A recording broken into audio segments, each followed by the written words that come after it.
여러분은 치매 환자를 가까이에서 본 적이 있으신가요? 전 저의 시어머니 치매 간병도 해보고 친정 시댁 두어머니 뇌졸중으로 입원하신 적이 있습니다. 병원에서 간병한 경험이 있어서 얼마나 무서운 병인지 잘 압니다.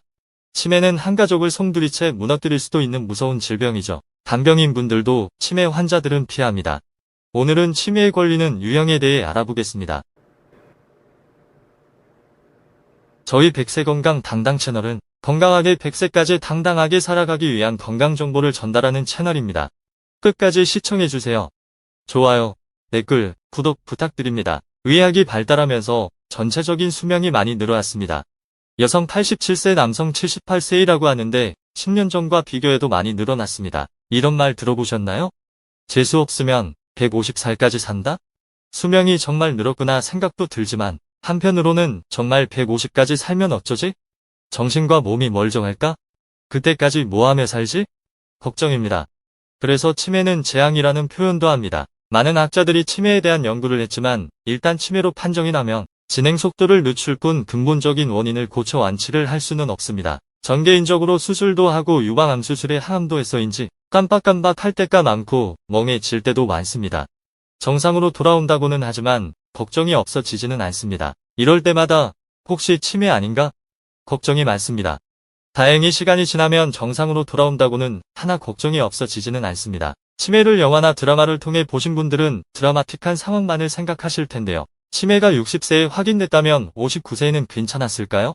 오늘 확진 받는다고 어제까지는 괜찮았던 것이 아닙니다. 60세에 확진을 받았다면 40세 이후부터 서서히 나빠지기 시작하고 60세 가까이 되면서 급격히 나빠진 것입니다. 저희 시어머니 경우도 가끔 와보시는 분들은 원래 저 나이 되면 그러지 않나? 원래 엄마 그런 적 많다며 지나쳤지만 매일 보는 저는 이상한 것을 느꼈습니다. 발음 능작, 아무것도 아닌 일에 화를 내시고 금방 괜찮아지고 감정이 오르락 내리락 하셨어요. 서서히 진행되고 있었던 거죠. 그리고 결정적으로 길을 잃어서 입원을 하게 됐습니다. 치매는 치료보다 예방이 그 어떤 병보다도 중요합니다. 젊었을 때부터 서서히 진행되는 것이니 건강관리를 잘해야 합니다. 치매에 잘 걸리는 유형을 보면 첫 번째 균형 감각이 떨어집니다.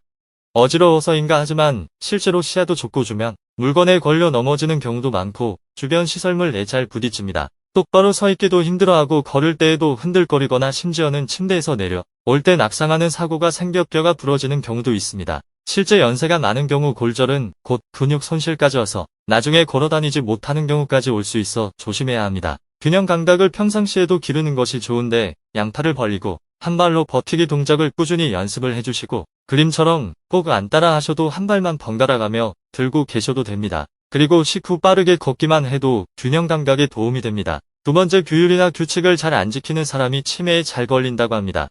사소하다고 생각하시는 횡단보도로 건너기, 줄서기 같은 사소한 것인데요. 공공장소에서 예절 지키기 당연하지만 어르신들 보시면 잘 안 지키시는 분들이 계시죠. 단순히 꼼대라고 무시할 것이 아니라 전두엽이 점점 약해지면서 판단력이 흐려지고 길 잃는 시간이나 이해하는 능력이 떨어지는 것입니다. 길 잃는 시간이나 이해하는 능력이 떨어지는 것입니다. 아이들도 전두엽이 제대로 자라지 못하고 건강하지 못하면 ADHD라고 해서 행동장애를 보입니다. 성인이 될 때까지 또는 행동이 제어될 때까지 약을 계속 복용해야 합니다. 전두엽의 기능은 우리의 행동을 제어하는 데 매우 중요한 구실을 합니다. 어르신이 교통신호를 무시한다든가 작은 규칙들을 괜찮다며 어긴다면 주의해서 살펴보셔야 합니다. 일상생활에서 규칙을 지키는 습관을 가지고 건강한 생활을 유지하는 것이 중요합니다.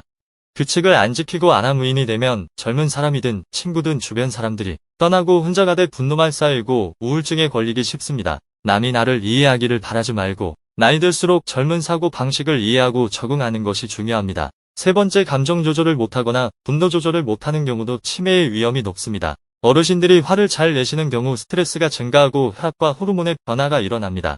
두 번째와 연결되는 부분인데요. 나이가 들수록 취미를 갖고 주변 사람들과 대인관계를 통한 사회활동을 꾸준히 하고 지속적인 취미 활동을 같이 할 수 있는 모임에 참여해보는 것도 좋습니다. 그리고 우울함이 지속될 때는 주변 환기를 시키시고 병원에 가서 상담을 적극적으로 해야 합니다. 괜찮아지겠지 하고 기다리는 것은 무의미합니다. 그리고 기억력이 떨어지면 검진을 꼭 받아보시고 병원이 부담스러우시면 가까운 보건소에서 운영하는 무료 치매 진단소에 가시면 설문지작성을 통해 기본검사와 안내를 받아 치매 검사를 받으실 수 있습니다. 치매 의심 진단이 나면 두려워할 것이 아니라 뇌 영양제 등 늦추는 약도 많으며 집에만 있으시면 안 되고 노인 유치원처럼 돌봄센터도 많습니다.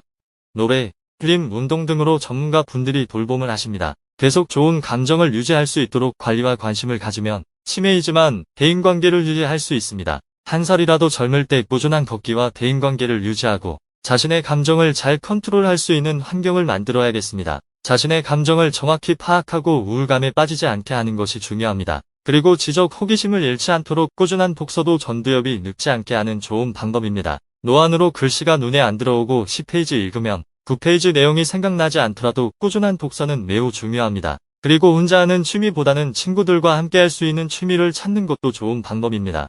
혼자 하는 뜨개질도 같이 모여서 하면 담소도 나누면서 스트레스도 해소할 수 있습니다. 그리고 무엇보다 잠을 잘 자야 합니다. 낮 동안의 스트레스를 해소하고 뇌를 건강하게 할 수 있습니다. 잠을 자는 동안 스트레스를 청소하고 뇌 속에 나쁜 단백질이 쌓이지 않게 하며 기억이 장기 기억으로 넘어갈 수 있도록 도와줍니다. 나이 들수록 초저녁 잠이 많아지고 정작 밤에는 잠을 못 자는데 수면 리듬이 정상화될수록 생활 습관을 바로 잡아야 하겠습니다. 치매에 대해 너무 걱정할 필요는 없습니다. 다만 평상시 생활 습관을 잘 잡고 건강한 식습관과 가벼운 운동을 꾸준히 하면서 즐겁게 생활하는 것이 가장 좋은 예방입니다. 저희 백세건 강당당 채널은 여러분을 응원합니다. 100세까지 당당하고 건강하게 살아가는 좋은 건강 정보를 전해드리겠습니다. 좋아요, 댓글, 구독, 알림 설정까지 사랑입니다. 건강하세요.